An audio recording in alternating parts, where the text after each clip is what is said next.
അടുത്ത ക്വസ്റ്റ്യൻ നമുക്ക് നോക്കാം ഏത് ചാപ്റ്റർ എന്നാണെന്ന് ആദ്യം. അതും നമുക്ക് യൂണിറ്റ്സ് ആൻഡ് മെഷർമെൻറ്റ് എന്നുള്ള ചാപ്റ്റർ തന്നെയാണ് ചോദിച്ചിരിക്കുന്നത്. അതിലെ ഈ മെഷറിംഗ് ഇൻസ്ട്രുമെൻറ്റ്സ് എന്ന് പറഞ്ഞിരിക്കുന്ന ഒരു കേസ് ഒരു പർട്ടിക്കുലർ പോർഷൻ ഉണ്ട്. അതിനകത്ത് നിങ്ങൾ സ്ക്രൂ ഗേജ്, വെർനിയർ, കാലിപ്പർ എന്നുപോലുള്ള ഇൻസ്ട്രുമെൻറ്റ്സിനെ പറ്റിയൊക്കെ പഠിച്ചിട്ടുണ്ട്. അപ്പം അതിൽ നിന്നാണ് ഈ ചോദ്യം വന്നിരിക്കുന്നത്. അപ്പോൾ നമുക്ക് നോക്കാം question. The measured value of the length of A simple pendulum is 20 cm with 2 mm accuracy. The time for 50 oscillations was measured to be 40 seconds with 1 second of resolution. Okay. From these measurements, the accuracy in the measurement of acceleration due to gravity is n%. The value of n is the question. അപ്പോൾ നമുക്കറിയാം usual കേസുകളിലൊക്കെ നമ്മൾ physical ക്വാണ്ടിറ്റികൾ തമ്മിലുണ്ടാകുന്ന അല്ലെങ്കിൽ ഏതെങ്കിലും ഒരു മെഷർമെൻറ്റിന് വേണ്ടി നമ്മൾ ഏതെങ്കിലും condition ഉപയോഗിക്കുന്ന സമയത്ത് അതിലേതെങ്കിലും ഒരു വേരിയബിളിൽ ഉണ്ടാകുന്ന ചേഞ്ച് അപ് ടു 5% ആണെങ്കിൽ നമ്മൾ യൂഷ്വലി അതിനെ റിലേറ്റീവ് എററായിട്ട് പറയാറാണ് പതിവ്.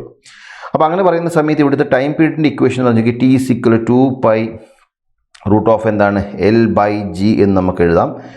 ഇതിലെ ഈ കാണിച്ചിരിക്കുന്ന ജിയുടെ വേരിയേഷനെ കണ്ടെത്തി നമുക്ക് സ്ക്വയർ ചെയ്ത് കഴിഞ്ഞാൽ 4π² × L/g എന്ന് കൊടുത്തേക്കാം.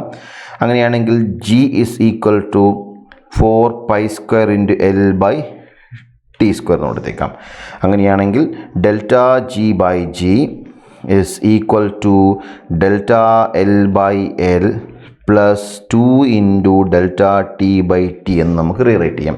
4π² കോൺസ്റ്റൻ്റ് ആണ്, അതിനെ നമുക്ക് മാറ്റി നിർത്തിയാൽ ബാക്കിയുള്ള ടേമിനെ നമ്മൾ ഈ രീതിയിൽ നമുക്ക് റീറൈറ്റ് ചെയ്ത് വെക്കാം.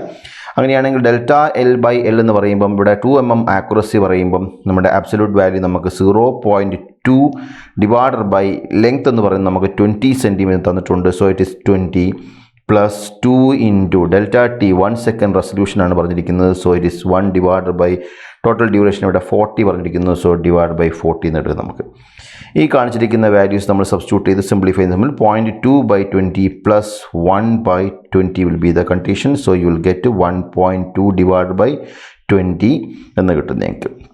അപ്പം നിങ്ങൾക്ക് ഇതിനെ ഇങ്ങനെ എഴുതാം. ΔG/g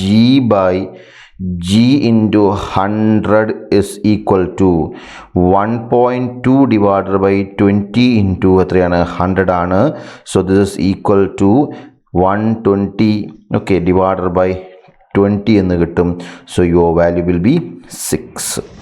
അതായത് the acceleration due to gravity is n% എന്നാണ് പറഞ്ഞിരിക്കുന്നത്. So the value of n ആണ്, ദാറ്റ് ഈസ് ഈക്വൽ ടു 6% എന്ന് കിട്ടും.